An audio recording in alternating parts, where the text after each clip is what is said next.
The masses in representative democracy, one key course of modern European history, has thrown up a character whom we are accustomed to call the mass man. His appearance is spoken of as the most significant and far-reaching of all the revolutions of modern times.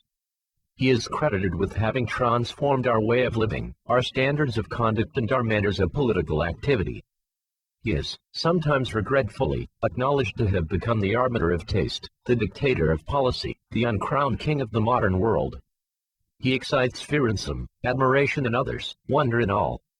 His numbers have made him a giant. He proliferates everywhere. He is recognized either as a locust who is making a desert of what was once a fertile garden, or as the bearer of a new and more glorious civilization. All this I believe to be a gross exaggeration. And I think we should recognize what our true situation is in this respect, what precisely we owe to this character, and the extent of his impact, if we understood more clearly who this mass man is and where he has come from. And with a view to answering these questions, I propose to engage in a piece of historical description. It is a long story, which has too often been made unintelligible by being abridged.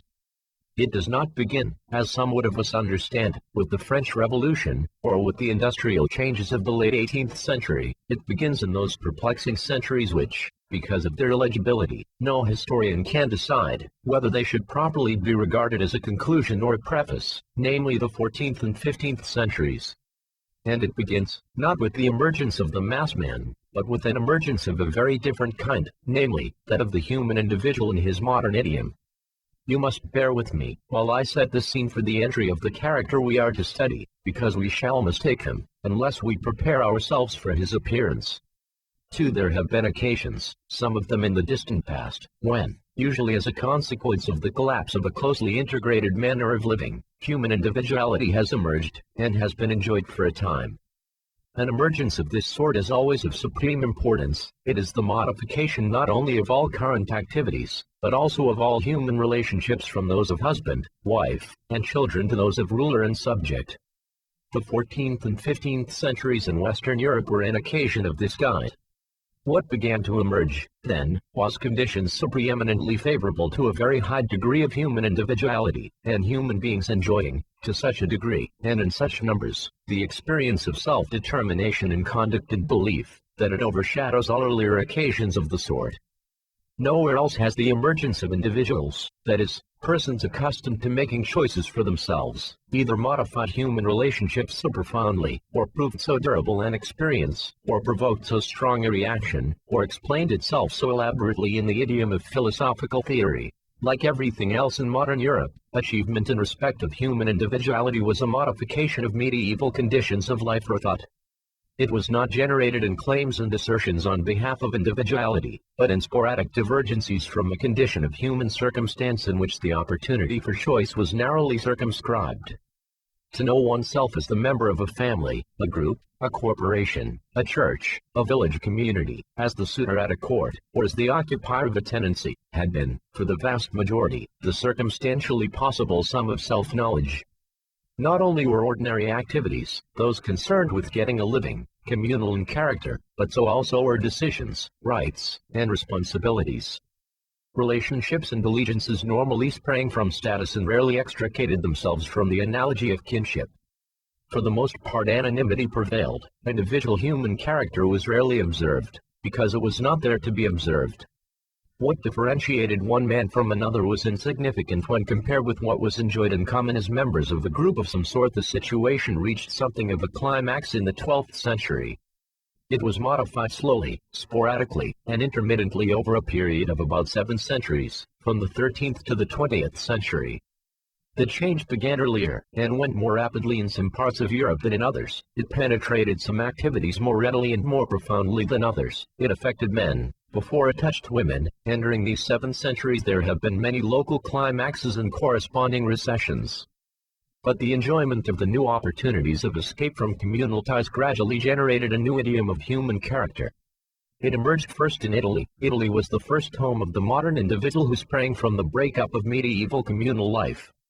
At the close of the 13th century, Wright's Burckhardt Italy began to swarm with individuality. The ban laid upon human personality was dissolved. 1,000 figures meet us, each in his own special shape and dress. The uomo singular, whose conduct was marked by a high degree of self-determination and a large number of whose activities expressed personal preferences, gradually detached himself from his fellows. And together with him appeared, not only the libertine and the dilettante, but also the uomo unico, the man who, in the mastery of his circumstances, stood alone and was a lot to himself. Men examined themselves, and were not dismayed by their own want of perfection. This was the character which Petrarch dramatized for his generation with unmatched skill and unrivaled energy. A new image of human nature appeared, not Adam, not Prometheus, but Proteus, a character distinguished from all others on account of his multiplicity, and of his endless power of self-transformation. North of the Alps, events took a similar course, though they moved more slowly, and had to contend with larger hindrances. In England, and France, and the Netherlands, in Spain and Switzerland, and Poland, Hungary, and Bohemia, and particularly in all centers of municipal life, conditions favorable to individuality, and individuals to exploit them, appeared. There were few fields of activity untouched. By the middle of the 16th century they had been so firmly established, that they were beyond the range of mere suppression. Not all the severity of the Calvinist regime in Geneva was sufficient to quell the impulse to think and behave as an independent individual. The disposition to regard a high degree of individuality in conduct and in belief as the condition proper to mankind, and as the main ingredient of human happiness, had become one of the significant dispositions of modern European character. What Petrarch did for one century, Montaigne did for another. The story of the vicissitudes of this disposition during the last 4 centuries is exceedingly complex. It is a story, not of steady growth, but of climaxes and anticlimaxes, of diffusion to parts of Europe at first relatively ignorant of it, of extension to activities from which it was at first excluded, of attack and defense, of confidence and of apprehension. But, if we cannot pursue it in all its detail, we may at least observe how profoundly this disposition imposed itself upon European conduct and belief. In the course of a few hundred years, it was magnified into an ethical and even into a metaphysical theory. It gathered to itself an appropriate understanding of the office of government, it modified political manners and institutions, it settled itself upon art, upon religion, upon industry and trade, and upon every kind of human relationship.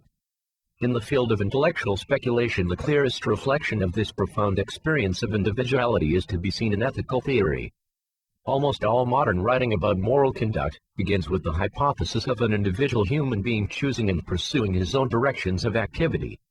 What appeared to require explanation was not the existence of such individuals, but how they could come to have duties to others of their kind, and what was the nature of those duties, just as the existence of other minds became a problem to those who understood knowledge as the residue of sense experience. This is unmistakable in Hobbes, the first moralist of the modern world, to take candid account of the current experience of individuality. He understood a man as an organism governed by an impulse, to avoid destruction and to maintain itself in its own characteristic and chosen pursuits.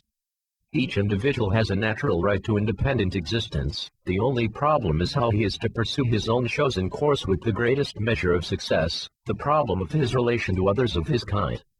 And a similar view of things appeared, of course, in the writings of Spinoza.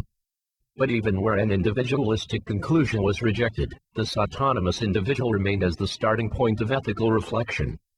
Every moralist in the 17th and 18th centuries is concerned with the psychological structure of this assumed individual. The relation of self and others is the common form of all moral theory of the time.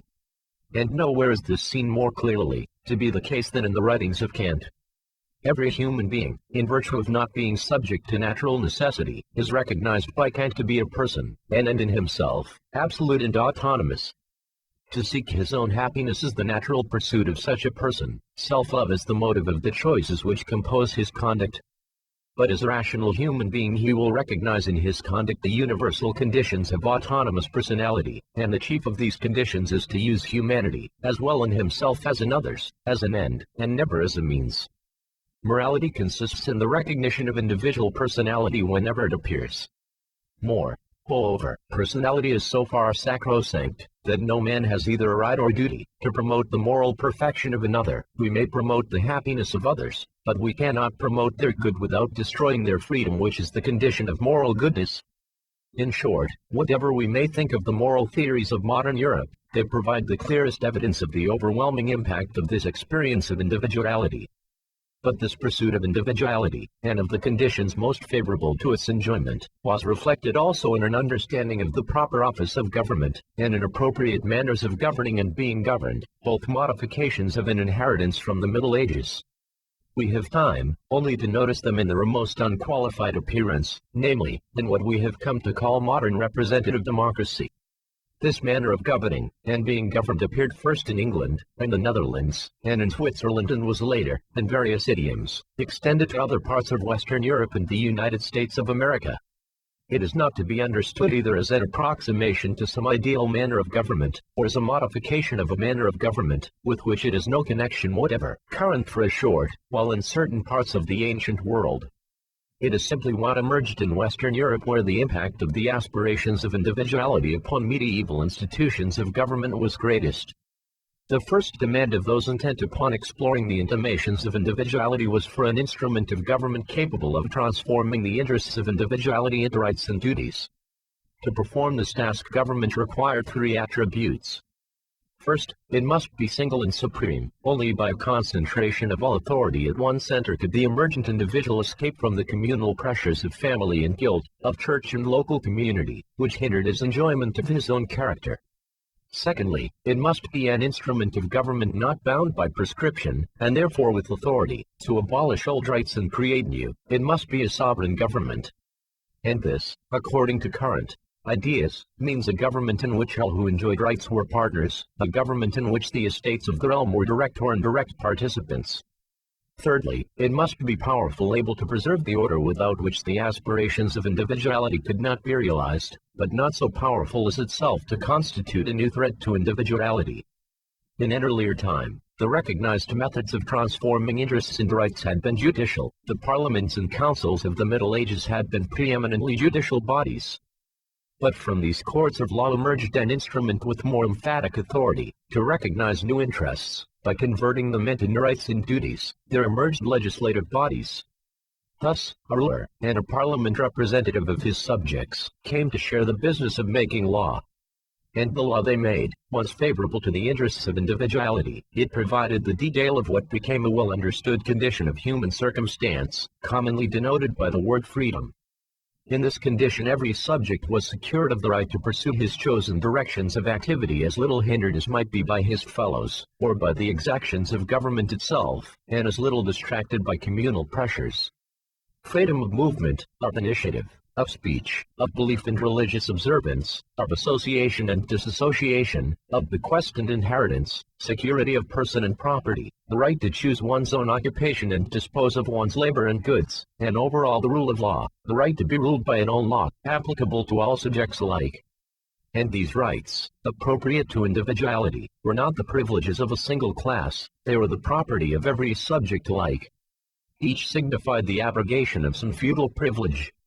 This manner of governing, which reached its climax in the parliamentary government which emerged in England, and elsewhere in the late 18th and early 19th centuries, was concurrently theorized in an understanding of the proper office of government.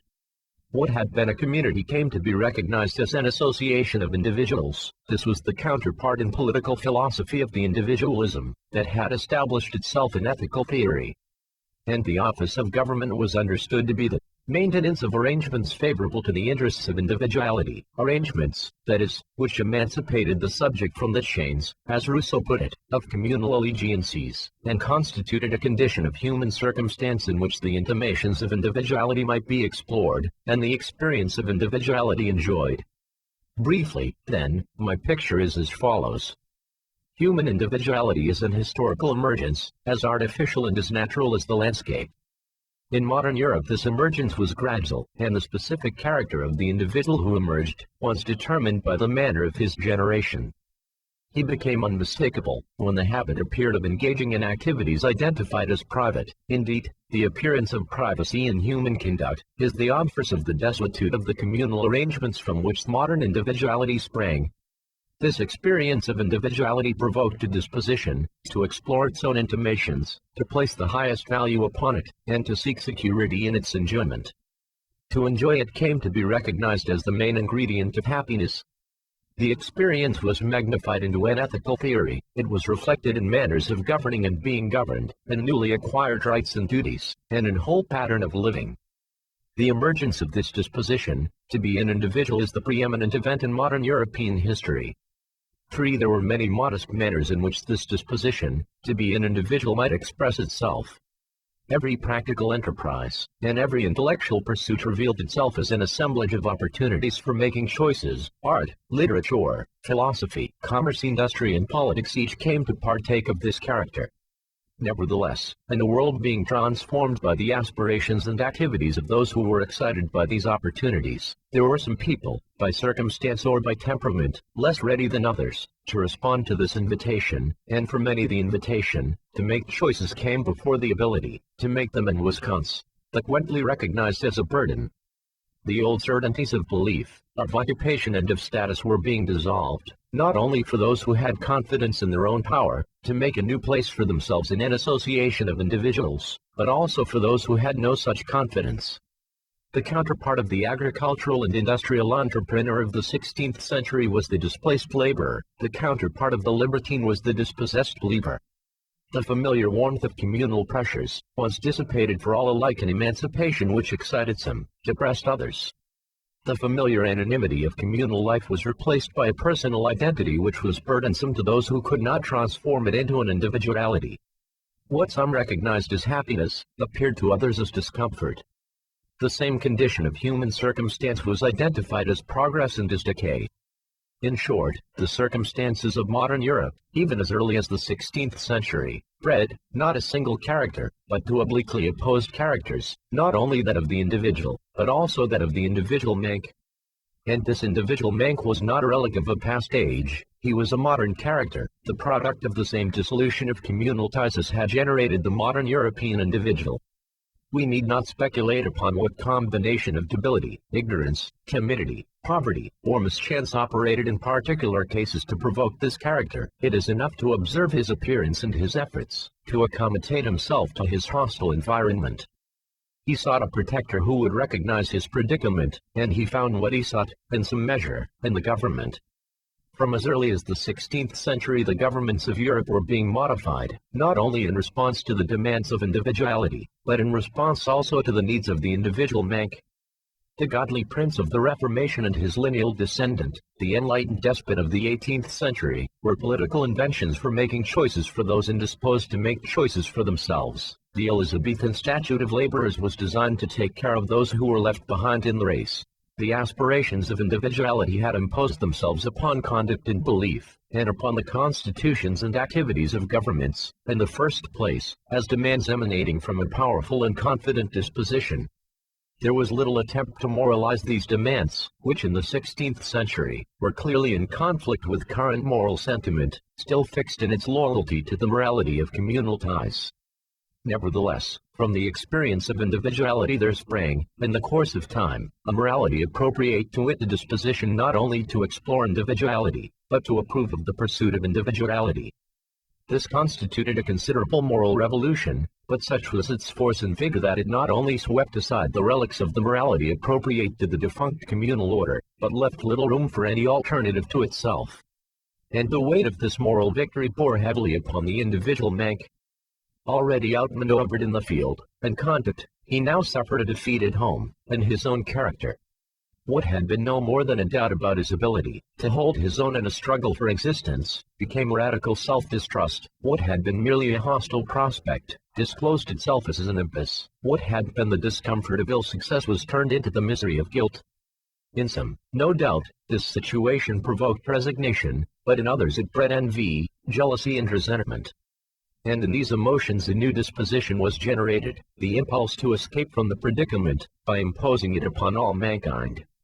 From the frustrated individual mank there sprang the militant anti-individual, disposed to assimilate the world to his own character by deposing the individual, and destroying his moral prestige. No promise, or even offer, of self-advancement could tempt this anti-individual. He knew his individuality was too poorly furnished to be explored, or exploited with any satisfaction whatever. He was moved solely by the opportunity of complete escape from the anxiety of not being an individual, the opportunity of removing from the world all that convicted him of his own inadequacy. His situation provoked him to seek release in separatist communities, insulated from the moral pressure of individuality.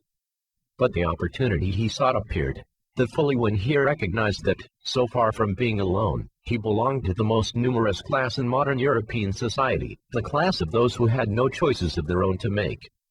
Thus, in the recognition of his numerical superiority, the anti-individual at once recognized himself as the mass man, and discovered the way of escape from his predicament. For, although the mass man is specified by his disposition a disposition, to allow in others only a replica of himself, to impose upon all uniformity of belief, and conduct that leaves no room for either the pains or the pleasures of choice, and not by his numbers, he is confirmed in this disposition by the support of others of his kind. He can have no friends, because friendship is a relation between individuals, but he has comrades. The masses as they appear in modern European history are not composed of individuals, they are composed of anti-individuals united in revulsion from individuality. Consequently, although the remarkable growth of population in Western Europe during the last 400 years is a condition of the success with which this character has imposed itself, it is not a condition of the character itself. Nevertheless, the anti-individual had feelings rather than thoughts, impulses rather than opinions, and abilities rather than passions, and was only dimly aware of his power. Consequently, he required leaders. Indeed, the modern concept of leadership is a concomitant of the anti-individual, and without him, it would be unintelligible. An association of individuals requires a ruler, but it is no place for a leader. The anti-individual needed to be told what to think, his impulses had to be transformed into desires, and these desires into projects, he had to be made aware of his power, and these were the tasks of his leaders. Indeed, from one point of view, the masses must be regarded as the invention of their leaders. The natural submissiveness of the mass man may itself be supposed to have been capable of prompting the appearance of appropriate leaders. He was unmistakably an instrument to be played upon, and no doubt the instrument provoked the virtuoso. But there was, in fact, a character ready to occupy this office. What was required was a man who could at once appear as the image and the master of his followers, a man who could more easily make choices for others than for himself, a man disposed to mind other people's business, because he lacked the skill to find satisfaction in minding his own. And these, precisely, were the attributes of the individual man, whose achievements and whose failures in respect of individuality exactly fitted him for this task of leadership. He was enough of an individual to seek a personal satisfaction in the exercise of individuality, but too little to seek it anywhere but in commanding others. He loved himself too little to be anything but an egoist, and what his followers took to be a genuine concern for their salvation was in fact nothing more than the vanity of the almost selfless. No doubt the masses in modern Europe have had other leaders than this cunning frustrate who has led always by flattery, and whose only concern is the exercise of power, but they have had none more appropriate, for he only had never prompted them to be critical of their impulses. Indeed, the anti-individual and his leader were the counterparts of a single moral situation, they relieved one another's frustrations, and supplied one another's wants. Nevertheless, it was an uneasy partnership, moved by impulses, rather than by desires. The mass man has been submissive, but not loyal to his leaders. Even the exiguous individuality of the leader has easily aroused his suspicion. And the leader's greed for power has disposed him to raise hopes in his followers, which he has never been able to satisfy. Of all the manners in which the anti-individual has imposed himself upon Western Europe to have been preeminent, he has generated a morality designed to displace the current morality of individuality, and he has evoked an understanding of the proper office of government and manners of governing appropriate to his character. The emergence of the morality of the anti-individual, a morality, namely, not of liberty and self-determination, but of equality and solidarity is, of course, difficult to discern, but it is already clearly visible in the 17th century. The obscurity of its beginnings is due in part to the fact that its vocabulary was at first that of the morality of the defunct communal order, and there can be little doubt that it derived strength and plausibility from its deceptive affinity to that morality. But it was, in fact, a new morality, generated in opposition to the hegemony of individuality, and calling for the establishment of a new condition of human circumstance reflecting the aspirations of the anti-individual one. The nucleus of this morality was the concept of a substantive condition of human circumstance represented as the common or public good, which was understood not to be composed of the various goods that might be sought by individuals on their own account, but to be an independent entity. Self-love, which was recognized in the morality of individuality as a legitimate spring of human activity, the morality of the anti-individual pronounced to be evil. But it was to be replaced, not by the love of others, or by charity or by benevolence, which would have entailed a relapse into the vocabulary of individuality, but by the love of the community. Round this nucleus revolved a constellation of appropriate subordinate beliefs. From the beginning, the designers of this morality identified private property with individuality, and consequently connected its abolition with the condition of human circumstances appropriate to the mass man.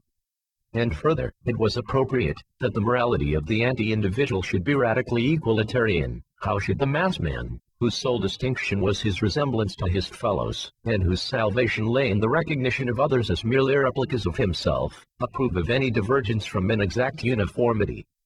All must be equal and anonymous units in a community. And, in the generation of this morality, the character of this unit was tirelessly explored. He was understood as a man per se, as a comrade, as a citizen. But the most acute diagnosis, that of Proudhon, recognized him as a debtor one, for in this notion, what was asserted, was not only the absence of distinction between the units who composed the community, all are alike debtors, but also a debt owed, not to others but to the community itself. At birth he enters into an inheritance which he had played no part in accumulating. And whatever the magnitude of his subsequent contribution, it never equals what he has enjoyed. He dies necessarily insolvent. This morality of the anti-individual, the morality of a Solidarite commune, began to be constructed in the 16th century.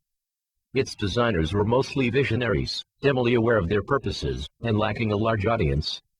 But a momentous change occurred, when the anti-individual recognized himself as the mass man, and perceived the power that his numerical superiority gave him.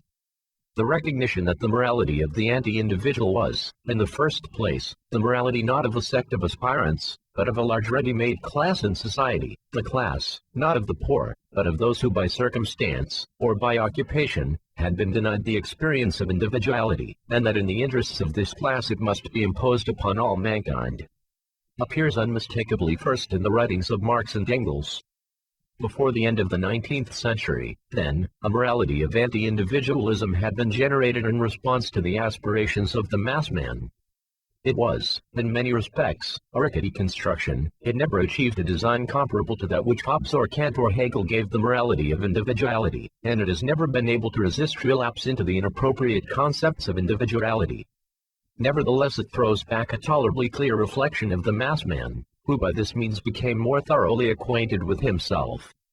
But we are not concerned with its merits or defects. We are concerned only to notice it as evidence of the power with which the mass man has imposed himself on modern Europe over a period of about 4 centuries.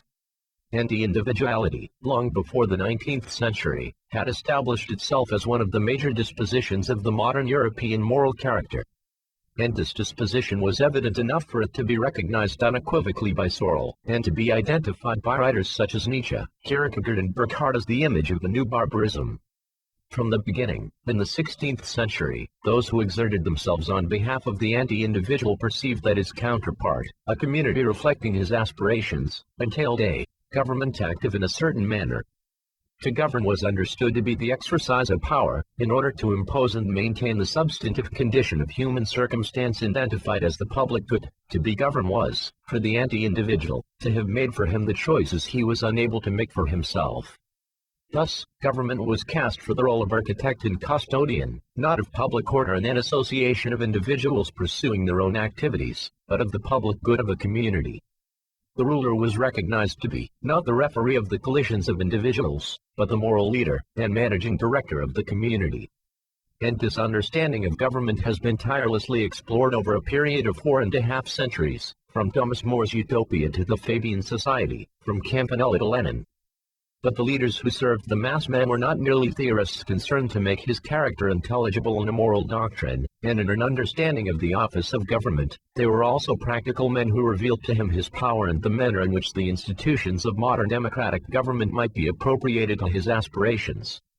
And if we call the manner of government, that had been generated by the aspirations of individuality parliamentary government, we make all the modification of it under the impact of the mass man, popular government. But it is important to understand that these are two wholly different manners of government.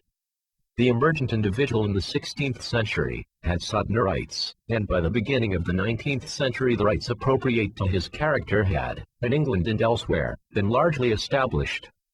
The anti-individual observed these rights, and he was persuaded that his circumstances, chiefly his poverty, had hitherto prevented him from sharing them. Hence the new rights called for on his behalf were, in the first place, understood as the means by which he might come to participate in the rights won, and enjoyed by those he thought of as his better-placed fellows. But this was a great illusion, first, because in fact he had these rights, and secondly because he had no use for them. For the disposition of the mass man was not to become an individual, and the enterprise of his leaders was not to urge him in this direction. And what, in fact, prevented him enjoying the rights of individuality, which were as available to him as to anyone else, was not his circumstances, but his character, his anti-individuality. The rights of individuality were necessarily such, that the mass man could have no use for them. And so, in the end, it turned out, what he came to demand were rights of an entirely different kind, and of a kind which entailed the abolition of the rights appropriate to individuality. He required the right to enjoy a substantive condition of human circumstance in which he would not be asked to make choices for himself. He had no use for the right to pursue happiness that could only be a burden to him. He needed the right to enjoy happiness. And looking into his own character he identified this with security, but again, not security against arbitrary interference in the exercise of his preferences, but security against having to make choices for himself, and against having to meet the vicissitudes of life from his own resources. In short, the right he claimed, the right appropriate to his character, was the right to live in a social protectorate which relieved him from the burden of self-determination. But this condition of human circumstances was seen to be impossible, unless it were imposed upon all alike. So long as others were permitted to make choices for themselves, not only would his anxiety at not being able to do so himself remain to convict him of his inadequacy, and threaten his emotional security, but also the social protectorate which he recognized as his counterpart would itself be disrupted. The security he needed entailed a genuine equality of circumstances imposed upon all. The condition he sought was one in which he would meet in others only a replica of himself. What he was, everybody must become. He claimed this condition as a right, and consequently he sought a government disposed to give it to him, and one endowed with the power necessary to impose upon all activities the substantive pattern of activity called the public good. Popular government is, precisely, a modification of parliamentary government designed to accomplish this purpose. And if this reading is correct, popular government is no more intimated in parliamentary government than the rights appropriate to the anti-individual are intimated in the rights appropriate to individuality. They are not complementary, but directly opposed to one another. Nevertheless, what I have called popular government is not a concrete manner of government established and practiced. It is a disposition to impose certain modifications upon parliamentary government, in order to convert it into a manner of government appropriate to the aspirations of the mass man. This disposition has displayed itself in specific enterprises, and in less specific habits and manners in respect of government. The first great enterprise was the establishment of universal adult suffrage. The power of the mass man lay in his numbers, and this power could be brought to bear upon government by means of the vote. Secondly, a change in the character of the parliamentary representative was called for. He must be not an individual, but a mandatator charged with the task of imposing the substantive condition of human circumstances required by the mass man. Parliament must become a workshop, not a debating assembly. Neither of these changes was intimated in parliamentary government. Both, and so far as they have been achieved, have entailed an assembly of a new character. Their immediate effect has been twofold. First, to confirm the authority of mere numbers, an authority alien to the practice of parliamentary government, and secondly, to give governments immensely increased power. But the institutions of parliamentary government proved to have only a limited eligibility for conversion into institutions appropriate to serve the aspirations of the mass man. And an assembly of instructed delegates was seen to be vulnerable to a much more appropriate contrivance, the plebiscite. Just as it lay in the character of the mass man to see every man as a public official, an agent of the public good, and to see his representatives, not as individuals but instructed delegates, so he saw every voter as the direct participant in the activity of governing, and the means of this was the plebiscite. an assembly elected on a universal adult suffrage, composed of instructed delegates, and flanked by the device of the plebiscite was, then, the counterpart of the mass man. They gave him exactly what he wanted, the illusion without the reality of choice without the burden of having to choose. For, with universal suffrage have appeared the massive political parties of the modern world, composed not of individuals but of anti-individuals. And both the instructed delegate and the plebiscite are devices for avoiding the necessity for making choices. The mandate from the beginning was an illusion. The mass man, as we have seen, is a creature of impulses, not desires. He is utterly unable to draw up instructions for his representative to follow. What in fact has happened, whenever the disposition of popular government has imposed itself, is that the prospective representative has drawn up his own mandate and then, by a familiar trick of ventriloquism, has put it into the mouth of his electors. As an instructed delegate he is not an individual, and as a leader he relieves his followers of the need to make choices for themselves. And similarly, the plebiscite is not a method by which the mass man imposes his choices upon his rulers. It is a method of generating a government with unlimited authority to make choices on his behalf. In the plebiscite the mass man achieved final release from the burden of individuality. He was told emphatically what to choose. Thus, in these and other constitutional devices, and in less formal habits of political conduct, was generated a new art of politics, the art, not of ruling, that is, of seeking the most practicable adjustments for the collisions of individuals, nor even of maintaining the support of a majority of individuals in a parliamentary assembly, but of knowing what offer will collect most votes, and making it in such a manner that it appears to come from the people, the art, in short, of leading in the modern idiom. Moreover, it is known in advance what offer will collect the most votes. The character of the mass man is such that he will be moved only by the offer of release from the burden of making choices for himself, the offer of salvation. And anyone who makes this offer may confidently demand unlimited power. It will be given him. The mass man, as I understand him, then, is specified by his character, not by his numbers. He is distinguished by so exiguous an individuality, that when it meets a powerful experience of individuality it revolts into anti-individuality. He has generated for himself an appropriate morality, an appropriate understanding of the office of government, and appropriate modifications of parliamentary government. He is not necessarily poor, nor is he envious only of riches. He is not necessarily ignorant. Often he is a member of the so-called intelligentsia. He belongs to a class which corresponds exactly with no other class. He is specified primarily by a moral, not an intellectual, inadequacy. He wants salvation, and in the end, will be satisfied only with release from the burden of having to make choices for himself. He is dangerous, not on account of his opinions or desires, for he has none, but on account of his submissiveness. His disposition is to endow government with power and authority such as it has never before enjoyed. He is utterly unable to distinguish a ruler from a leader. In short, the disposition to be an anti-individual is one to which every European man has a propensity. The mass man is merely one in whom this propensity is dominant. For of the many conclusions which follow from this reading of the situation, the most important is to dispose of the most insidious of our current political delusions. It has been said, and it is commonly believed, that the event of supreme importance in modern European history is the accession of the masses to complete social power. But that no such event has taken place is evident, when we consider what it would entail. If it is true, as I have contended, that modern Europe enjoys two opposed moralities, that of individuality and that of the anti-individual, that it enjoys two opposed understandings of the office of government, and two corresponding interpretations of the current institutions of government, then, for the mass man, to have won for himself a position of undisputed sovereignty would entail the complete suppression of what, in any reading, must be considered the strongest of our moral and political dispositions and the survival of the weakest.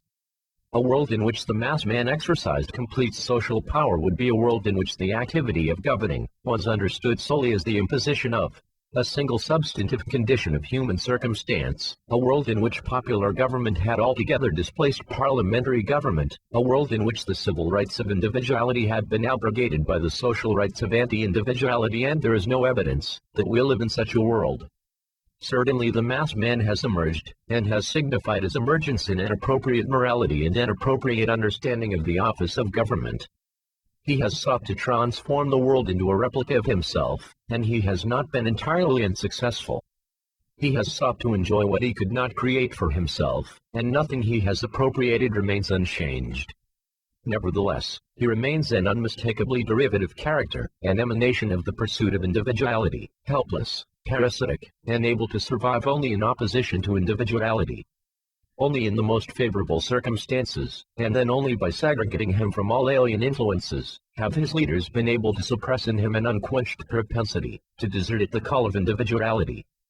He has imposed himself emphatically only where the relics of immorality of communal ties survive to make plausible his moral and political impulses. Elsewhere, the modifications he has provoked in political manners and moral beliefs have been extensive, but the notion that they have effaced the morality of individuality in parliamentary government is without foundation. He loves himself too little to be able to dispose effectively of the only power he has, namely, his numerical superiority. He lacks passion rather than reason. He has had a past in which he was taught to admire himself and his antipathies. He has a present in which he is often the object of the ill-concealed contempt of his leaders, but the heroic future forecast him as discrepant with his own character. He is no hero. On the other hand, if we judge the world as we find it, which includes, of course, the emergence of the mass man, the event of supreme and seminal importance in modern European history remains the emergence of the human individual in his modern idiom. The pursuit of individuality has evoked a moral disposition, an understanding of the office of government and manners of governing, a multiplicity of activity and opinion and a notion of happiness, which have impressed themselves indelibly upon European civilization. The onslaught of the mass man has shaken, but not destroyed the moral prestige of individuality. Even the anti-individual, whose salvation lies in escape, has not been able to escape it. The desire of the masses to enjoy the products of individuality has modified their destructive urge. And the antipathy of the mass man to the happiness of self-determination easily dissolves into self-pity. At all important points the individual still appears as the substance and the anti-individual only as the shadow. The Masses in Representative Democracy was first published in Freedom and Serfdom, an anthology of Western thought, Albert Hunold, editor, in 1961. It is new to this edition of Rationalism in Politics. Reprinted by permission from Freedom and Serfdom, edited by Albert Hunold 1961 by Teoria Publishing Company, Dordrecht, Holland.